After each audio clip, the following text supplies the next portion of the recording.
os irmãos que têm participado connosco estão lembrados que nós fechámos na semana passada o estudo da primeira carta de Paulo aos Coríntios.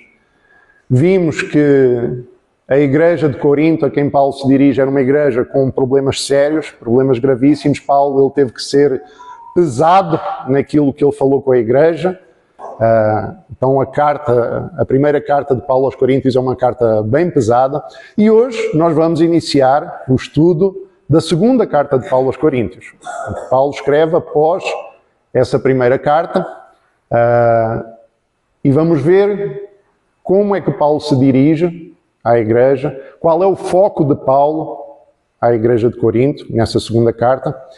E nós vamos hoje estar lendo do capítulo 1 ao capítulo 4. E o título do nosso estudo é A Glória do Evangelho. Paulo, ele é apóstolo, Paulo, ele é pastor, Paulo, acima de tudo, é um evangelista. Esse é o chamado de Paulo.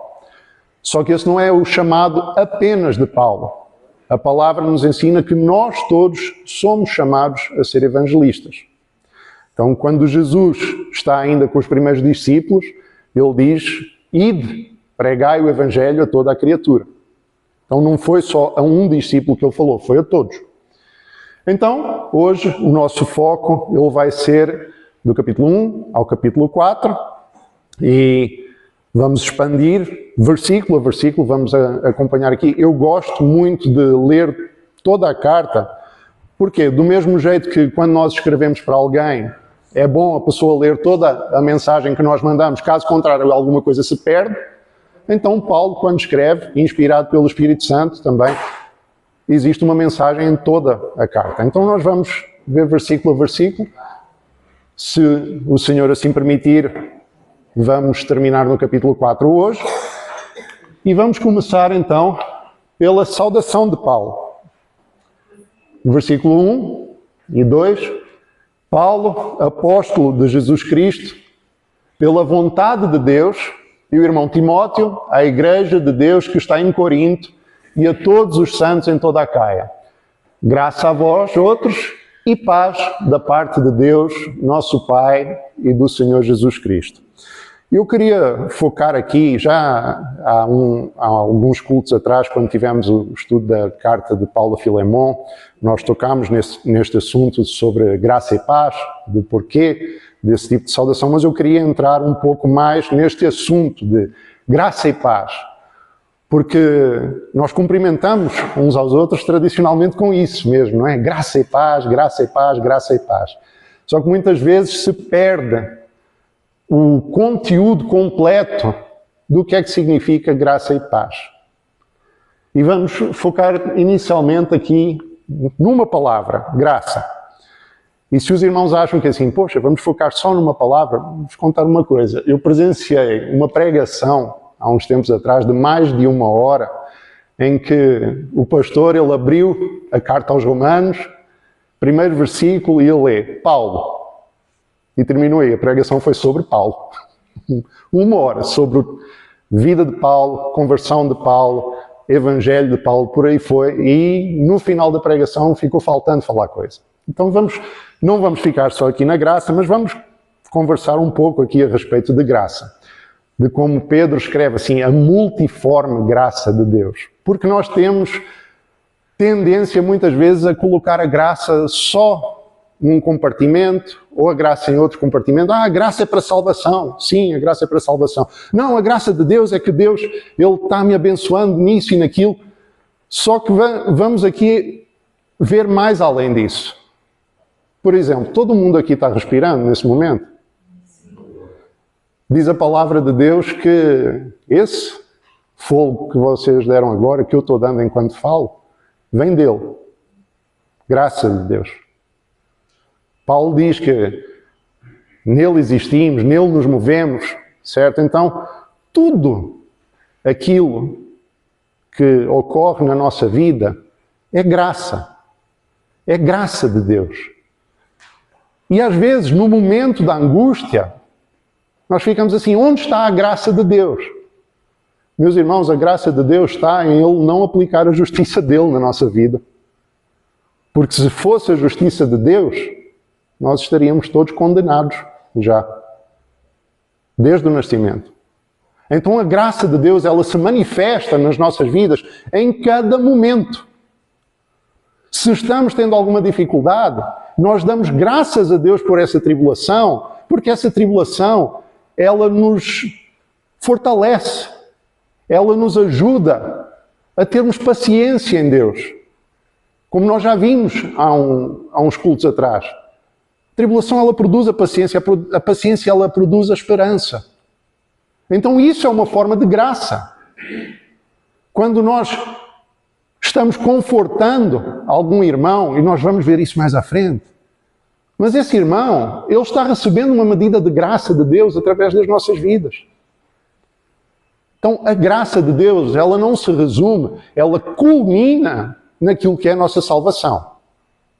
Isso aí sim é, digamos assim, o máximo da graça de Deus. Mas não se resume só a isso. E falando de salvação, essa salvação que vem de Deus, essa certeza, e meus irmãos, nós podemos confiar na salvação de Deus precisamente porque ela vem de Deus e não de nós. Porque se a salvação viesse de nós já estávamos todos perdidos. Quem aqui acha que teria condição de se salvar a si mesmo? Esse silêncio foi bom. Glória a Deus por isso. A nossa certeza, a nossa esperança, ela está única e exclusivamente em Cristo, na sua obra redentora, naquilo que Ele alcançou na cruz do Calvário, que nós não poderíamos nunca alcançar. E isso nos traz paz. Essa paz que não importa aquilo que está acontecendo na nossa vida, aquele que é salvo, aquele que foi alcançado por essa graça, ele tem essa paz. Ele diz assim, não importa o que está acontecendo aqui, importa que eu estou seguro na mão do meu Senhor e ninguém me vai arrebatar da mão dele.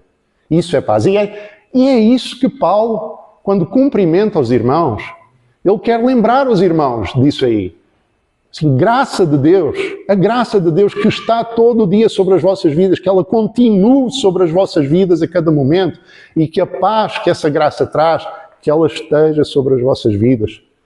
A graça da parte de Deus, nosso Pai, e do Senhor Jesus Cristo. E nós poderíamos ficar conversando aqui. A palavra graça, meus irmãos, no Novo Testamento, ela aparece mais de 140 vezes, para vocês terem uma ideia. De tão importante que ela é, de tão central que ela é à obra de Deus na vida do cristão. Então nós poderíamos ficar aqui muito tempo destrinchando isso aqui. Mas estamos limitados de tempo, então nós vamos continuar. Paulo, ele saúda os irmãos e depois vai falar de uma coisa que essa graça e essa paz trazem, que é consolação. No capítulo 1, do versículo 3 ao versículo 11, diz assim: Bendito seja o Deus e Pai do nosso Senhor Jesus Cristo, o Pai de misericórdias e Deus de toda a consolação. É Ele que nos conforta em toda a nossa tribulação, para podermos consolar os que estiverem em qualquer angústia, com a consolação com que nós mesmos somos contemplados por Deus. Como eu falei, eu gosto muito de ler a Escritura, porque a Escritura ela se interpreta a ela mesma. Vejam o seguinte aqui. Bendito seja Deus e Pai do nosso Senhor Jesus Cristo. É Ele que nos conforta em toda a tribulação. Então, se você está em tribulação, você pode recorrer a Deus, porque Ele é fiel. Ele vai confortar você, Ele vai trazer aquilo que você necessita. Que muitas vezes, aliás, a maior parte das vezes, não é aquilo que você quer. É aquilo que você efetivamente necessita. Muitas vezes nós achamos que precisamos de alguma coisa. Só que se nós recebêssemos isso aí, ia ser muito mal para a nossa vida. Mas o nosso Pai Celestial, que conhece todas as coisas, Ele sabe o que nós realmente precisamos. E Ele nos dá isso, vejam o seguinte, Ele nos conforta em toda a nossa tribulação, mas para quê? Porquê é que Deus faz isso connosco? Porquê é que Deus, Ele nos conforta nas nossas tribulações, Ele nos sustenta nas nossas dificuldades? É para quê? É para nós darmos assim, ó Senhor, glória a Deus, obrigado, e continuarmos a nossa vida do jeito que nós estamos? Não. O que Ele diz aqui, para podermos consolar os que estiverem em qualquer angústia.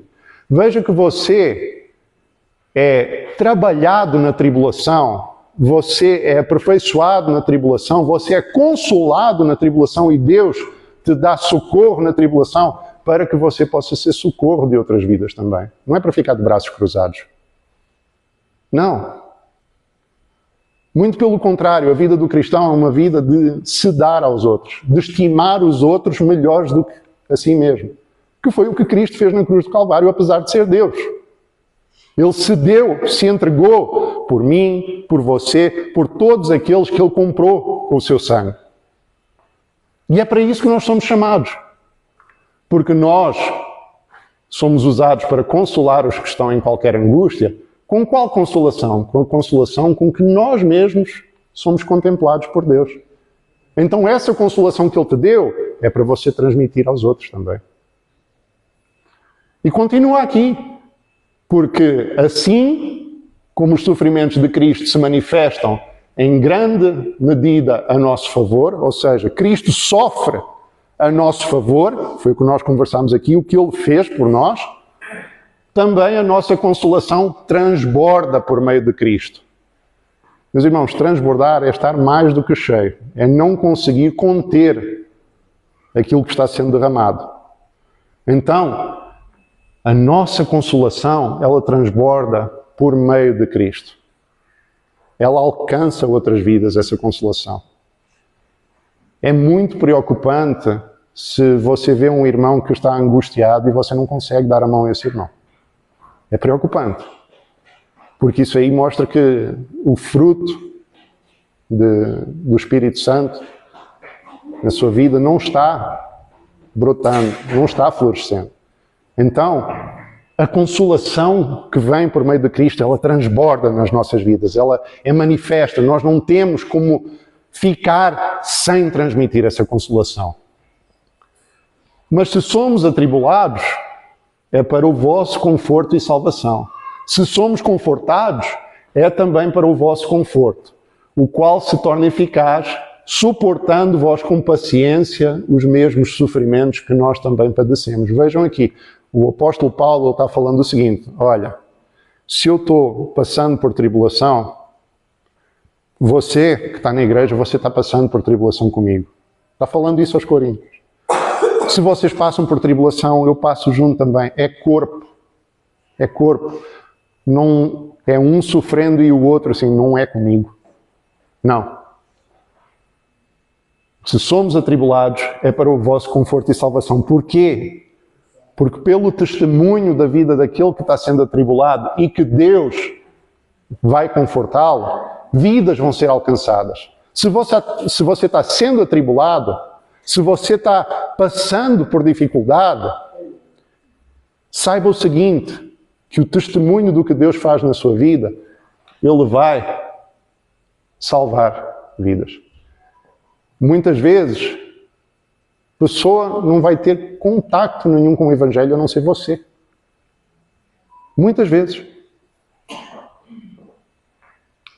A nossa esperança a respeito de vós está firme, sabendo que sois participantes dos sofrimentos, assim o sereis da consolação.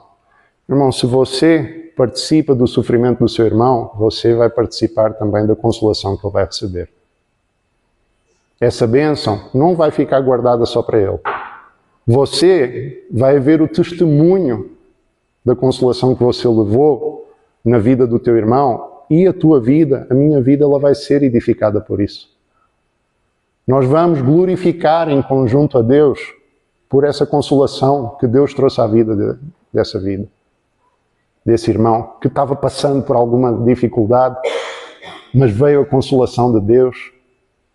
E entendam que a consolação de Deus, muitas vezes, aliás, na maior parte das vezes, deveria vir dos irmãos em Cristo. E o irmão fica orando lá, e os outros que estão vendo, os irmãos da igreja onde congregam, dizem assim, vamos orar, vamos estar orando. Ora, mas dá a mão também.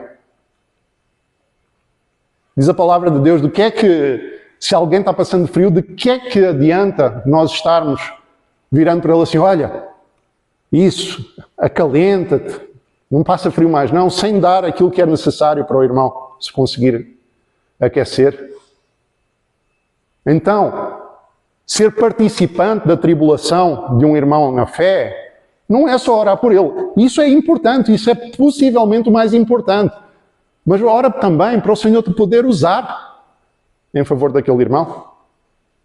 Ora para que você possa ser um instrumento na mão de Deus. Não para a tua própria glória, não para a minha própria glória, mas para que Deus seja glorificado através das nossas vidas. Porque não queremos, irmãos, que ignoreis a natureza da tribulação que nos sobreveio na Ásia. Porquanto foi acima das nossas forças, ao ponto de desesperarmos até da própria vida. Isso aqui Paulo já começa mostrando o seguinte, e lá na frente da segunda carta aos Coríntios nós vamos entrar mais no detalhe disso, mas a vida de Paulo não era uma vida de celebridade gospel, meus irmãos. Paulo, esse evangelista que percorreu ali todo o mundo conhecido na altura, Paulo ele fala aqui uma coisa interessante. Olha, aquilo que me sobreveio na Ásia, a natureza da tribulação que nos sobreveio, foi acima das minhas forças. Eu em mim mesmo não tinha como suportar, a ponto de desesperarmos até da própria vida. Aí tem umas pregações que dizem que se você não está pulando, sorrindo de alegria, dando pinote de felicidade, tem alguma coisa de errado com a sua vida. Então, tem uma coisa de muito errado com a vida de Paulo ali, desesperando pela própria vida. Meus irmãos, nós temos angústias. Paulo sofria angústias. Só que a confiança dele era maior do que a angústia dele. Contudo, já em nós mesmos, ou seja, nele mesmo, tivemos sentença de morte. Assim, se dependesse de mim, eu estava morto. Não dependeu de mim. Para que não confiemos em nós, e sim no Deus que ressuscita os mortos. A confiança de Paulo estava em Cristo. Paulo confiava em Deus. Paulo sabia que Deus podia livrá-lo da tribulação que ele estava a passar. Mas ele sabia muito mais do que isso. Ele sabia assim, olha, eu confio no Deus. Eu tenho sentença de morte. Se depender de homens, eu estou morto. Mas eu confio no Deus que ressuscita os mortos. Porque ele sabia que a esperança dele não era para essa vida aqui. Ele sabia que Deus tinha um propósito na vida dele. Alcançar mais vidas. Mas ele sabia que o mais importante de tudo era o dia em que ele ia estar com o Salvador dele. E é o que Paulo, inclusive, ele escreve depois lá em Timóteo. E se Deus quiser, se for da vontade de Deus, daqui a uns tempos nós estaremos nas cartas a Timóteo. Mas ele fala o quê? Que, olha, eu já estou sendo entregue por oblação. Combati o bom combate. Acabei a carreira, guardei a fé. Paulo, ele não vivia para isso aqui, não. Durante muito tempo ele viveu. Fariseu, ferranho, legalista, sabia tudo da lei. Mais tarde ele dá o mesmo valor a tudo isso que dá a esterco. Então a confiança de Paulo estava completamente no Deus que o iria ressuscitar naquele grande dia. Essa era a confiança dele. Não era em homens, não era em coisas desse mundo, não, nada disso. Deus, na obra salvadora, na glória do Evangelho, que é isso que nós estamos falando aqui. Esse Evangelho que salva vidas, que dá vida eterna. Essa era a confiança de Paulo. Amém, meus irmãos? Amém. E continua. O qual nos livrou, livrará de tão grande morte, em quem temos esperado que ainda continuará a livrar-nos, ajudando-nos também vós, com as vossas orações, a nosso favor, para que por muitos sejam dadas graças a nosso respeito, pelo benefício que nos foi concedido por meio de muitos. Então, como eu falei, orar pelos irmãos, orar por aqueles que estão servindo a Deus, é importantíssimo. É importantíssimo. Fazer parte desse corpo que ajuda pessoas que estão levando o Evangelho é importante, sem dúvida. E Paulo dá graças por isso, porque os irmãos lá, e lembrem-se, nós vimos na primeira carta que era uma igreja cheia de problemas, mas ainda assim, com todos os problemas que essa igreja tem, Paulo, se voltarmos atrás, ele fala o quê? A igreja de Deus.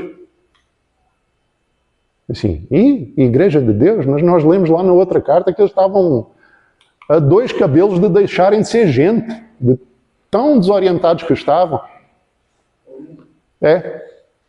Todo mundo pecador. Todo mundo pecador, todo mundo com sérios problemas. E Paulo, ele fala a respeito dele mesmo assim, eu sou o principal dos pecadores. E então, Paulo, ele continua, estamos no versículo 12 ao 24. A nossa glória é esta. E vejam o seguinte, comparem Paulo àquilo que nós vemos de pregadores hoje em dia. Peguem nessa carta, toda a segunda carta de Paulo aos Coríntios e comecem comparando. Nós vamos comparar até ao final do capítulo 13, mas vejam já aqui. Nossa glória é esta. No versículo 12, o testemunho da nossa consciência de que, com santidade e sinceridade de Deus, não com sabedoria humana, mas na graça divina, temos vivido no mundo e mais especialmente para convosco. Porque nenhuma outra coisa vos escrevemos, além das que ledes e bem compreendeis, e espero que compreendeis de todo. Como também já em parte nos compreendestes, que somos a vossa glória, como igualmente sois a nossa no dia de Jesus nosso Senhor. Paulo não estava querendo coisas da igreja, não estava querendo bens da igreja. A glória dele eram as vidas que eram alcançadas, eram as vidas que eram salvas. Sim, a nossa glória é essa. Igualmente sois a nossa, ou seja, nós somos a vossa glória e igualmente sois a nossa no dia de Jesus nosso Senhor. Então, com essa confiança, resolvi ir primeiro encontrar-me convosco para que tivesseis um segundo benefício. Por vosso intermédio, passar a Macedónia voltar a encontrar-me convosco, sem ela, e ser encaminhado por vós para a Judeia. Ora, determinando isto, terei porventura agido com leviandade? Ou ao deliberar, acaso delibero segundo a carne, de sorte que haja em mim simultaneamente sim e não. E aqui, do versículo 12 ao 24, Paulo vai explicar o seguinte, assim, olha, antes, como Deus é fiel, a nossa palavra convosco não é sim e não, ou seja, não é uma palavra que, conforme a conveniência, ela vai se ajeitando, vai modificando, vou falando aquilo que convém. Não, ele diz aqui, a nossa palavra para convosco não é sim e não. Porque o Filho de Deus, Cristo Jesus, que foi por nosso intermédio anunciado entre vós, isto é, por mim, e Silvano e Timóteo, não foi sim e não, mas sempre nele houve o sim. A palavra de Deus, ela é imutável. Ela não muda para agradar àquilo que está na moda. Ela não muda para acariciar o ego de ninguém. Não. Paulo aqui diz assim, olha, a nossa palavra, ela sempre foi constante. A palavra de Deus, ela foi constante. Porque quantas são as promessas de Deus, tantas têm nele o sim, porquanto também por ele é o amém, para a glória de Deus, por nosso intermédio. Paulo, ele se põe no seu devido lugar. Assim, olha, eu fui só instrumento. O amém, para a glória de Deus. Meus irmãos, é por isso que o lema desse culto, não sei se vocês repararam lá no inicinho, é somente a Deus glória, um dos lemas. Porque a glória é só dele. Ele diz o seguinte, assim, eu sou o Senhor, a minha glória, pois, ao outro não darei. Se tem alguém que prega a palavra de Deus para se engrandecer a si mesmo, ele não está de acordo com aquilo que é a palavra de Deus. Ah, mas ele fala muito bem. Assim, fala muito bem. Ele só não está de acordo com a palavra de Deus. Ah, mas ele diz coisas muito bonitas. Eu me sinto bem. Assim, não está de acordo com a palavra de Deus. Ah, mas não está de acordo com a palavra de Deus. Mas aquele que nos confirma convosco em Jesus e nos ungiu é Deus, que também nos selou e nos deu o penhor do Espírito em nosso coração. Paulo está fazendo aqui uma referência a outra carta, que nós vamos estudar também, mas entendam o seguinte. Paulo, ele fala o seguinte. Deus nos deu o penhor do Espírito em nosso coração. Meu irmão, se você é salvo, você é selado com o Espírito Santo. O Espírito Santo habita na sua vida. O Espírito Santo te usa do mesmo jeito que usou Paulo. Do mesmo jeito que ele fala assim, vós fostes selados com o Espírito Santo da promessa. Agora, o Espírito Santo veio para quê? Foi para engrandecer o homem? Ou foi para glorificar a Cristo? Ele veio, foi para quê? Para falar ao homem tudo o que o homem quer ouvir? Ou foi para convencer do pecado, da justiça e do juízo? Para a salvação? Não façamos menos do Espírito Santo do que aquilo que ele realmente é. Não vamos reduzir o Espírito Santo a um gênio da lâmpada que está aqui para conceder o desejo do coração teu e meu. Não, ele concede uma coisa que o teu coração nem queria até ele te salvar. De tão grande que ele é, de tão glorioso que ele é, porque ele é Deus. Tanto quanto Cristo Jesus e o Pai. O Espírito Santo não é menos, não. Ele é Deus. Então, esse penhor está sobre a minha vida, sobre a sua, meu irmão. Eu, porém, por minha vida, tomo a Deus por testemunha de que, para vos poupar, não tornei ainda a Corinto. Não que tenhamos domínio sobre a nossa fé, mas porque somos cooperadores de vossa alegria. Portanto, pela fé, estáis firmados. Se você é salvo, se eu sou salvo, nós estamos firmados na nossa fé em Cristo. Não é na nossa fé em fulano, cicrano ou beltrano, não, meus irmãos. É na nossa fé em Cristo. E o pastor, e o pregador, e o evangelista, e o mestre, e todos aqueles que são chamados a expor as Escrituras, eles nada mais são do que cooperadores. Cooperadores. Instrumentos. Não passa disso. Não passa disso. Diz a palavra que se alguém considera que há alguma coisa em si mesmo, engana-se a si mesmo. Cooperadores. Só isso. Tanto que Paulo diz assim, não tenho domínio sobre a vossa fé. Somos cooperadores.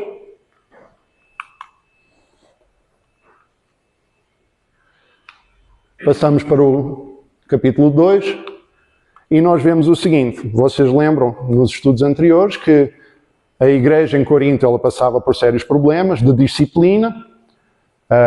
E é interessante que esta segunda carta de Paulo, ela mostra que houve uma reação da igreja. Paulo ele era acusado por várias pessoas lá na igreja, a respeito da pregação dele, a respeito da pessoa dele, por aí vai. E teve alguém que participou disso aí.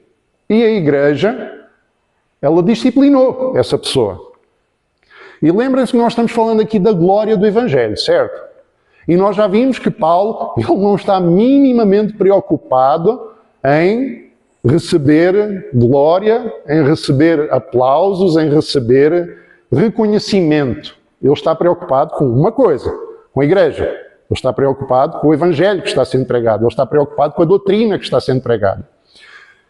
E um desses irmãos, que está lá na igreja, ele acusou Paulo de algumas coisas, e nós vemos que a igreja ela aplica a disciplina, mas vamos ver aqui o seguinte, assim, olha, Isto deliberei por mim mesmo, não voltar a encontrar-me convosco em tristeza. Porquê? Porque aquela primeira carta, ela causa tristeza. Ela confrontou. Ela expôs tudo aquilo que os coríntios não queriam que fosse exposto. Se eu vos entristeço, quem me alegrará senão aquele que está entristecido por mim mesmo? E isto vos escrevi para que, quando for, não tenha tristeza da parte daqueles que deveriam alegrar-me, confiando em todos vós, de que a minha alegria é também a vossa. Então vejam o seguinte, Paulo, ele quer ir ter com os coríntios, mas ele não quer que essa visita seja para tristeza. E um dos motivos que ele quer mostrar isso aí, porque no meio de muitos sofrimentos e angústias de coração, vos escrevi com muitas lágrimas. Não foi para que ficasseis entristecidos, mas para que conhecesseis o amor que vos consagro em grande medida. A disciplina, ela é importante, ela é essencial, a correção é essencial. Só que a correção não é somente pela correção. Não se corrige apenas por corrigir, não se corrige para melindrar a pessoa, não é com o objetivo de deixar a pessoa estatelada no chão sem se conseguir levantar mais, não. Vejam que Paulo diz o seguinte, olha, eu escrevi para vocês, só que eu escrevi com muitas lágrimas. Eu escrevi no meio de sofrimentos, no meio de angústias de coração. Isso aqui é o coração de um pastor. Que ele escreve, disciplinando, doutrinando, corrigindo, exortando, mas ele escreve à igreja com o propósito de quê? De mostrar o amor que ele sentia, a preocupação que ele sentia com a igreja. E aí ele vai mais à frente, assim, olha, se alguém causou tristeza, e aí estamos falando daquela pessoa que tinha causado esse distúrbio na igreja, se alguém causou tristeza, não o fez apenas a mim, mas para que eu não seja demasiadamente áspero, digo que, em parte a todos vós, basta-lhe a punição pela maioria. Vejam que quem aplica a disciplina aqui não é o pastor, foi a igreja. Basta-lhe a punição pela maioria. Mas, assim, olha, de modo que deveis, pelo contrário, perdoar-lhe e confortá-lo. Precisamente a mesma coisa que Paulo já falou lá atrás, que o conforto é o dever de todo o cristão.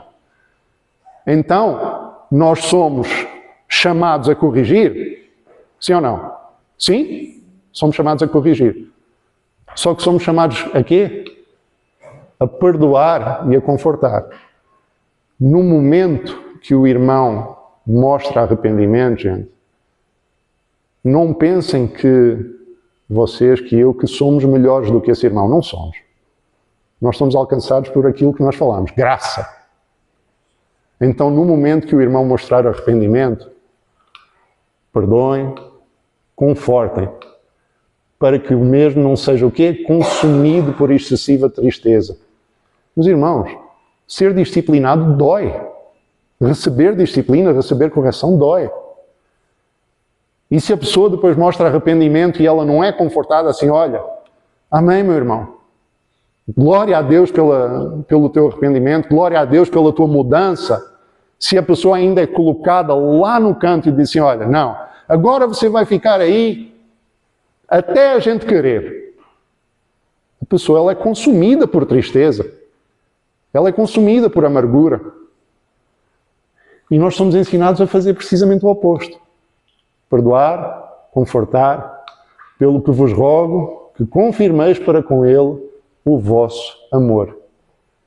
Se o teu irmão mostrou arrependimento, foi corrigido, se desviou daquilo que estava fazendo, mostra o teu amor para com ele. E foi por isso também que vos escrevi, para ter prova de que em tudo sois obedientes. A quem perdoais alguma coisa, eu também perdoo. Porque de fato o que tenho perdoado, se alguma coisa tenho perdoado, por causa de vós o fiz na presença de Cristo. E vejam que é importante perdoarmos e recebermos o irmão que foi corrigido, que se arrependeu. Porquê? Para que Satanás não alcance vantagem sobre nós, pois não ignoramos os desígnios. Meus irmãos, Deus é um Deus perdoador. Se nós não somos perdoadores, É tudo o que Satanás quer. Tudo. Nós não podemos ser ignorantes a respeito dos desígnios de Satanás. Porque sim, nós somos nascidos de novo em Cristo, nós já vencemos o maligno por Cristo, não foi por mérito nosso. O maligno não nos toca. Agora, meus irmãos, se tudo isso é verdade, então também não somos ignorantes àquilo que Satanás quer fazer na vida dos outros. E não podemos deixar brecha, digamos assim, essa palavra é muito usada, deixar brecha para que Satanás ele destrua a vida dessa pessoa. Amém? Gratidão na preocupação. Capítulo 2, versículo 12 ao 17. Eu vou colocar aqui depois algumas perguntas para cada um. Não precisam responder, mas perguntem isso para vocês mesmos, tá? Então vamos ler aqui. Ora, quando cheguei a Trode para pregar o Evangelho de Cristo, uma porta se me abriu no Senhor. Não tive, contudo, tranquilidade no meu espírito, porque não encontrei o meu irmão Tito. Por isso, despedindo-me deles, parti para a Macedónia. Vou fazer aqui a primeira pergunta. Não tive tranquilidade no meu espírito porque não encontrei o meu irmão Tito. Você se preocupa com a vida dos seus irmãos? Eu me preocupo com a vida dos meus irmãos. Venha um culto, o irmão que eu conheço e tal, não apareceu. Vou à célula, esse irmão não está lá. Quanto tempo demora até perdermos a tranquilidade no nosso espírito? Assim, cadê o irmão? O que é que está acontecendo com o irmão? Onde é que esse irmão está? Preciso agarrar no telefone, ligar para esse irmão para saber como é que ele está. Quanto tempo demora? Ou será que... não está? Não está, tem mais 900 ali. Graças, porém, a Deus, que em Cristo sempre nos conduz em triunfo e por meio de nós manifesta em todo lugar a fragrância do seu conhecimento, o odor do seu conhecimento. Graças, porém, a quem? A Deus, que em Cristo sempre nos conduz em triunfo. O que é triunfar para você? Triunfar é uma coisa temporal, uma coisa terrena, uma coisa para essa vida? É isso que é triunfar para você? Ou triunfar para você é como Paulo falou, como nós falámos mais cedo. Combati o bom combate, acabei a carreira, guardei a fé. É ser conhecido de Deus. É ser um daqueles que Cristo vai olhar assim, bom e fiel servo, entra na alegria do teu Senhor. O que é triunfar para você? É aqui? É nesse mundo?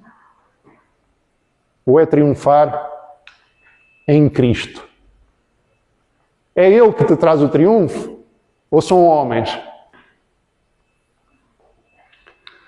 Porque nós somos para com Deus o bom perfume de Cristo, tanto nos que são salvos como nos que se perdem. Sua vida está exalando qual perfume? É o bom perfume de Cristo que sai da sua vida. Seja para os que se salvam, seja para os que se perdem. Meus irmãos, pregamos o Evangelho. Quando nós pregamos o Evangelho, não é todo mundo que se converte. O Evangelho é pregado. O perfume de Cristo é espalhado. Nos que são salvos, como nos que se perdem. Reparem que na parábola do semeador, a semente é lançada por vários tipos de terreno, certo? O semeador só é mencionado no início da parábola, depois ninguém dá a mínima para o semeador. Ninguém sabe se ele tinha 1,90 m, 1,50 m, se cocheava, se não cocheava, se tinha o olho verde, castanho. Ninguém sabe. O semeador semeou. Agora, a semente, ela é mencionada. O terreno, ela é mencionado. O fruto é mencionado. Então, o bom perfume de Cristo, que é o importante, ele está sendo espalhado pela sua vida, você é só o recipientezinho. Mas qual é o perfume que está saindo desse recipiente? Para com estes, cheiro de morte para morte, para com aqueles, aroma de vida para vida. Quem, porém, é suficiente para estas coisas? Você prega o Evangelho. Quem que está sendo suficiente? A sua suficiência está em quem? Em quem você confia? Porque o pregador, meus irmãos, ele tem uma tarefa impossível. É convencer um morto. Eu já estive em frente a alguns mortos. Eu tenho toda a certeza que eu não consigo convencer eles de nada. E a palavra de Deus diz que todos nós estávamos o quê? Mortos em pecados e delitos. Então, requer alguma coisa sobrenatural para reviver alguém, para trazer vida de novo. Se a nossa suficiência está em nós mesmos, nós estamos gastando o nosso tempo. Sua suficiência está em quem quando você fala do Evangelho? Ah, não, porque se eu falar com estas palavras que a pessoa vai gostar e tal, então aí eu vou conseguir convencê-lo. Prega o Evangelho, meu irmão. Prega a verdade. E deixa Deus operar. Porque é Ele que opera. Não é você que vai salvar ninguém, não. Vidas vão ser salvas através de você. Mas é Deus que dá o crescimento. Porque não estamos, como tantos outros, mercadejando a palavra de Deus. Antes, em Cristo, é que falamos na presença de Deus com sinceridade e da parte do próprio Deus. Você está tirando vantagem da sua pregação? Você está mercadejando a palavra de Deus? E nisto aqui eu não falo só dinheiro não, meus irmãos. Eu estou falando assim, você está tirando vantagem da pessoa quando você está pregando? Algum tipo de vantagem? Você está fazendo isso? Ou você entrega de graça aquilo que você recebeu de graça? Glória a Deus. Vejam que o que acontece nos dias de hoje não é nada de novo. Paulo já estava falando daqueles mercenários da palavra de Deus. De pessoas que dizem o seguinte assim, não, nessa igreja eu não vou porque não tem cachê. Nessa eu não vou, não. Olha, se você quiser ir, eu vou, mas eu preciso ser abençoado com isso, aquilo. Senão, não dá, lamento, amo você muito, vou continuar a mandar à distância. Meus irmãos, isso é sério. Mercadejando a palavra de Deus. Como se tivesse sido comprado com dinheiro. Como se tivesse sido comprado com alguma coisa além do sangue derramado na cruz do Calvário, meus irmãos.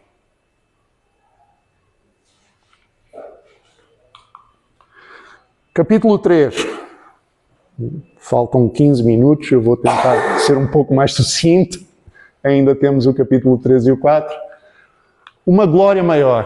Começamos, porventura, outra vez a recomendar-nos a nós mesmos? Ou temos necessidade, como alguns, de cartas de recomendação para vós outros? Ou cartas de vós?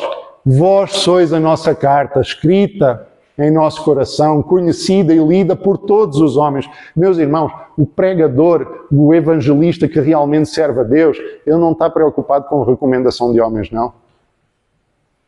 Porque as vidas que Deus alcança através dele, essas vidas são a carta. Essas vidas são o reconhecimento dele. É Cristo, diz assim, eu te conheço. Estamos já manifestos como carta de Cristo, produzida pelo nosso ministério, escrita não com tinta, mas pelo Espírito do Deus vivente, não em tábuas de pedra, mas em tábuas de carne, isto é, no coração. E é por intermédio de Cristo que temos confiança em Deus. Não, de novo, vejam, sempre insistência. Não que por nós mesmos sejamos capazes de pensar alguma coisa como se partisse de nós. Pelo contrário, nossa suficiência vem de Deus, o qual nos habilitou para sermos ministros de uma nova aliança. Não da letra, e esse texto aqui, não da letra, mas do Espírito. Porque a letra mata, mas o Espírito vivifica. Quantas vezes vocês já ouviram alguém pegar nesse trechinho aqui, nesse versículo único, e dizer assim, olha, não estuda a Bíblia não, porque a letra mata, mas o Espírito vivifica. Você precisa da palavra revelada. A palavra que está escrita não serve. É por isso que eu digo, Escritura interpreta a Escritura. Se eu ler toda a carta, vai defender. Assim, olha, a letra do quê? O que é a letra? A letra da lei, da antiga aliança. A antiga aliança que servia para mostrar aquilo que eu não consigo fazer, que você não consegue fazer, para mostrar o quê? A santidade de Deus, que é inalcançável a não ser através da justiça do próprio Deus. Justiça é essa que está sobre a tua vida, está sobre a minha vida, porque é a justiça de Cristo. Essa é a nova aliança em Cristo. Então, a letra mata, não é porque ela é ruim, não. Ela mata porque ela expõe o morto que você é. Ela é boa, você que não é. Mas o Espírito vivifica. Nós recebemos uma nova vida, nessa nova aliança, pelo Espírito Santo. Se o ministério da morte, gravado com tábuas de pedras, é revestido de glória. Ou seja, o que é que nós vimos? A letra é boa. A letra glorifica a Deus, porque a letra mostra a santidade de Deus. A ponto que os filhos de Israel não podiam ver a face de Moisés. Lembram lá no Velho Testamento, quando Moisés ele sobe, recebe a lei de Deus, desce, o rosto dele brilhava, aí ninguém podia olhar para ele, vai, coloca o véu, mas ele colocava o véu para que também ninguém visse quando o rosto dele deixava de brilhar, né? Então, por causa da glória do seu rosto, ainda que desvanecente, essa glória, ela se desvanecia. O ministério do Espírito, a glória é maior, porque se o ministério da condenação foi glória, muito maior proporção será glorioso ministério da justiça. Porquanto, na verdade, o que outrora foi glorificado neste respeito, já não resplandece diante da atual sobreexcelente glória. Porque se o que se desvanecia teve sua glória, muito mais glória tem o que é permanente. Meus irmãos, a nova aliança é superior à antiga, porque a nova aliança é a aliança da justiça e misericórdia de Deus. E essa é permanente. É o que nós falamos, salvação eterna, que não se desvanece, o Espírito Santo na vossa vida até o dia em que você vai ser glorificado e vai estar na eternidade com Deus. E para terminarmos, quase, 2 Coríntios 13, 12 a 18, e pensem nisso aqui, você vive a liberdade que há em Cristo. Tendo, pois, tal esperança, servimos-nos de muita ousadia no falar. Paulo, ele sentia liberdade, sentia ousadia em falar. Porquê? Porque ele sabia que ele já era liberto em Cristo de todas essas coisas. Lembram do que nós vimos? Não estava preocupado com morte, não estava preocupado com nada disso, tá? Não somos como Moisés, que punha o véu sobre a face, para que os filhos de Israel não atentassem na terminação do que se desvanecia, para eles não verem que essa glória se desvanecia. Os sentidos deles se embotaram, pois até o dia de hoje, quando fazem leitura da antiga aliança, o mesmo véu permanece, não lhes sendo revelado que em Cristo é removido. Mas até hoje, quando é lido Moisés, o véu está posto sobre o coração deles. Quando, porém, algum deles se converte ao Senhor, o véu lhe é retirado. Isso aqui, meus irmãos, é o que nós falamos. Quando alguém se converte, esse véu que separa, ele é rasgado. Foi o que nós vimos quando Cristo é crucificado, quando Ele morre. O véu se rasga. Esse véu é retirado. Nós temos acesso a Deus. Nós contemplamos a Deus. Ora, o Senhor é o Espírito. Onde está o Espírito do Senhor, aí há liberdade. Todos nós com o rosto desvendado, contemplando, como que por espelho a glória do Senhor. Somos o quê? Transformados de glória em glória na sua própria imagem, como pelo Senhor, o Espírito. Os irmãos, somos salvos, somos nova criatura, nós somos transformados de glória em glória. E o Evangelho da verdade, pelo que tendo este ministério, segundo a misericórdia que nos foi feita, não desfalecemos. Pelo contrário, rejeitamos as coisas que, por vergonhosas, se ocultam. Não andamos com astúcia, nem adulterando a palavra de Deus. Antes nos recomendamos à consciência de todo o homem, na presença de Deus, pela manifestação da verdade. Se o nosso Evangelho está encoberto, é para os que se perdem que está encoberto, os quais os deuses deste século cegou o entendimento dos incrédulos, para que não lhes resplandeça a luz do Evangelho da glória de Cristo, qual é a imagem de Deus. Nós não pregamos a nós mesmos, mas a Cristo Jesus como Senhor, e a nós mesmos como vossos servos por amor de Jesus. De novo, quem prega o Evangelho, o verdadeiro Evangelho, ele não se acha melhor do que os outros que estão recebendo o Evangelho. Se acha servo. Ele se acha servo, está servindo aqueles que estão ouvindo a palavra. Porque Deus que disse, das trevas resplandecerá a luz, Ele mesmo resplandeceu em nosso coração para a iluminação do conhecimento da glória de Deus na face de Cristo. Então, o Evangelho que salva, nós vimos aqui, ele glorifica a Deus, não glorifica o homem. Ele não encobre para agradar, aqui ó, nem adulterando a palavra de Deus. Ele não foge da verdade e ele é luz nas trevas. E agora sim, para terminar, meus irmãos. Começamos na grandeza do pregador. Paulo ele vai apresentar o currículo dele ao longo da segunda carta aos Coríntios. Começa bem. Temos, porém, este tesouro em vasos de barro, para que a excelência do poder seja de Deus e não de nós.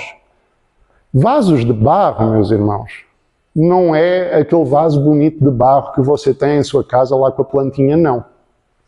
A palavra de Deus, quando Paulo escreve a respeito de vaso, ele fala de vasos de honra e de vasos de desonra. Vasos de ouro e prata e vasos de barro. E o vaso de barro era para colocar tudo aquilo que era para jogar no lixo. Vamos falar desse jeito para não falar pior. E ele se compara a isso. Olha, eu tenho esse tesouro, a palavra de Deus, o Evangelho, um vaso de barro. O vaso de barro era ele. O tesouro era o Evangelho. Então começa bem aqui o currículo de Paulo. Assim, eu sou um vaso utilizado que deveria de ser utilizado para o lixo. Mas eu tenho um tesouro. Em tudo somos atribulados, porém não angustiados, perplexos, não desanimados, perseguidos, não desamparados, abatidos, não destruídos, levando sempre no corpo o morrer de Jesus, para que também sua vida se manifeste em nosso corpo. Porque nós, que vivemos, somos sempre entregues à morte por causa de Jesus, para que também a vida de Jesus se manifeste em nossa carne mortal. De modo que em nós opera a morte, mas em vós a vida. Paulo estava disposto a perder a vida. Para quê? Para que houvesse vida em outros. Paulo, ele suportava todas estas coisas. Tudo. Para quê? Para levar o Evangelho. Tendo, porém, o mesmo espírito da fé, como está escrito. Eu criei, por isso é que falei. Então, também nós cremos, por isso também falamos. Sabendo que aquele que ressuscitou o Senhor também nos ressuscitará com Jesus e nos apresentará convosco. Essa era a esperança de Paulo. Essa é a esperança das vossas vidas. Essa é a esperança da minha vida. É a nossa esperança, a mesma esperança de Paulo. Porque todas as coisas existem por amor de vós, para que a graça, multiplicando-se, torne abundantes as ações de graças por meio de muitos para a glória de Deus. Por isso, não desanimamos, pelo contrário, mesmo que o nosso homem exterior se corrompa, contudo, o nosso homem interior se renova de dia em dia. Meus irmãos, está difícil. O seu corpo está cansado. Está custando caminhar. O corpo mortal está aparecendo. Mas e aqui dentro? Está renovando dia a dia? Está se transformando dia a dia, de glória em glória? Está. Porque a nossa leve e momentânea tribulação produz para nós eterno peso de glória acima de toda a comparação. Não atentando nós nas coisas que se vêem, mas nas que não se vêem, porque as que se vêem são temporais, as que não se vêem são eternas, meus irmãos.